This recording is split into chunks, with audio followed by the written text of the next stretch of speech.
Was everyone wrong about Arkham Origins? I hear a lot of people label Arkham Origins as the worst in the franchise, mainly because it didn't bring anything new to the table, which is a lie, and I'll get to explaining that in just a moment. But you tried releasing a game right after Arkham City, the perceived best and most innovative Arkham game at the time. The truth is, Arkham Origins had a lot to offer, and I'm surprised that it didn't make it into the Arkham bundle with a remaster. But to be honest, this unique game feature has me wondering, why don't we just have an Arkham Origins 2 already? The Arkham games are single player experiences for the most part, unless you're like me and just like to sit in the party chat while playing any game. But from my knowledge, there was a multiplayer mode where you could play with friends, and to be honest, I didn't even know this existed until a year ago. When I was a kid growing up, we didn't even have internet in the house, so I grew up playing single player games and believing that there was no multiplayer game. Come to find out, the gaming experience we wanted out of Gotham Knights already existed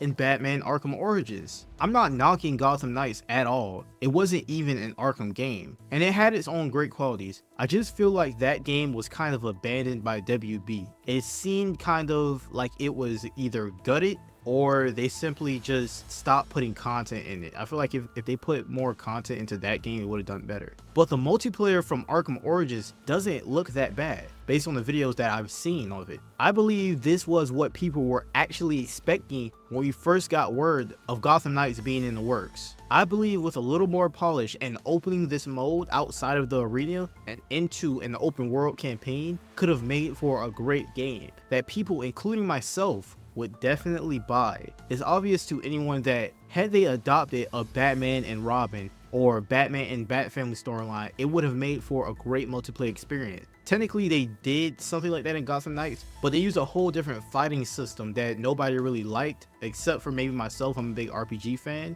And the second problem was the game just seemed very gutted. Like, there was content in there that they just took out. Regardless, this would have made for a great multiplayer experience had they took from Arkham Origins and made a Gotham Knights type game, but with that type of fighting system. This is obvious to everyone except WB. There is a running joke going around with WB that they are simply allergic to money. Whenever there is a rumor about a great idea that all the fans will love, we end up finding out that WB shot the idea down in favor of something that no one wants or asked for, like that Arkham Beyond game that was in the works, or that Batman Beyond movie pitch by the same people who worked on Spider-Verse. They just shot all the good ideas down. For whatever reason, they choose the worst ideas. Hell, we just got a little hope today as I'm writing this script. They released a teaser trailer for a new Arkham game called Batman Arkham Shadow, but it's a damn VR game. Don't nobody want to play that shit,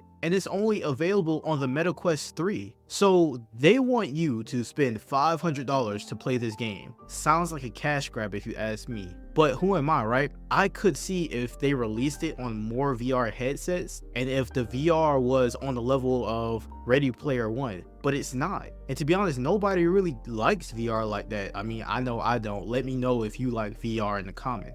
And what I meant by something like Ready Player One, I meant like everyone had access to some type of VR, whether they were rich or poor or whatever. Everybody had some type of access to this. This was something that everyone had. They're not trying to get you to play a game on a console that pretty much everybody has. More people have consoles than PCs. They're trying to get you to spend $500 just to play this game. That's not readily accessible to everyone. So I'm definitely not buying that game, because at this point it feels like they're just playing in our faces. What I would do is I would just watch the storyline on YouTube. I believe the reason WB pushes bad ideas in favor of good ones is because they are simply out of touch with what their fans really want. And they don't care, because when a game sucks, they know we'll just blame the devs. Even though the devs only work on the games, they don't do the mandate, they don't have control over what's actually in the game, they just make the game. And this is why we don't have an Arkham Origins 2. And until they get some new management, hopefully comprised of actual fans and artists, not just businessmen, we won't see another good game or sequel within the games. Is this the death of great superhero games? Fuck no. I know things seem very bleak for superhero games right now, and the internet definitely emphasizes that times 100. But the answer isn't to give up hope on your favorite hobby. For every bad or failing gaming studio, there's a new one gaining credibility and dedicating themselves to making good games. Don't get me wrong, there are some AAA publishers that are just money hungry and will make a shit product just to get money from you. I believe that us, the customer, hold the power, and the more their stupid cash grabs fail, hopefully the more they'll realize that they are better off just making good works of art, because that's what really sells. And I'm sure that Arkham Origins 2 or Arkham Origins 2 multiplayer would sell. They could make it multiplayer from the beginning like Gotham Knights was, or like what Insomniac was planning to do with their game that was canceled. The question is, would it be worth it? I've noticed a trend with Arkham games. It seems like whenever a game comes out after Arkham City, it gets trashed by critics at first. People hate it on the Arkham Knight because of the Batmobile, and people hate it on Arkham Origins because it had nothing new to offer. But after everything is said and done, we go back and realize after playing these games ourselves that these games are treasures and something that should be replicated and made better in future games. Some people consider Arkham Origins non-canon, and I was one of those people,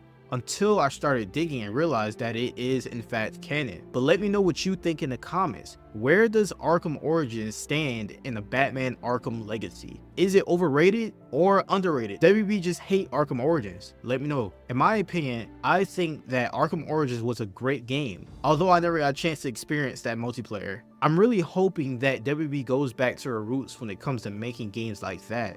I was honestly surprised that there isn't a next-gen port for Arkham Origins or a remaster. If you ask me, they should have added it to the trilogy, even though that wouldn't make it a trilogy anymore. But regardless, it would have been a great addition. It could have potentially exposed more people to the multiplayer aspect of Arkham Origins. There are a bunch of big creators who love that game and are very vocal about it. So hopefully that would eventually be enough traction for WB to eventually listen to the fans. But let me know what you think in the comments and consider subscribing for more gaming content.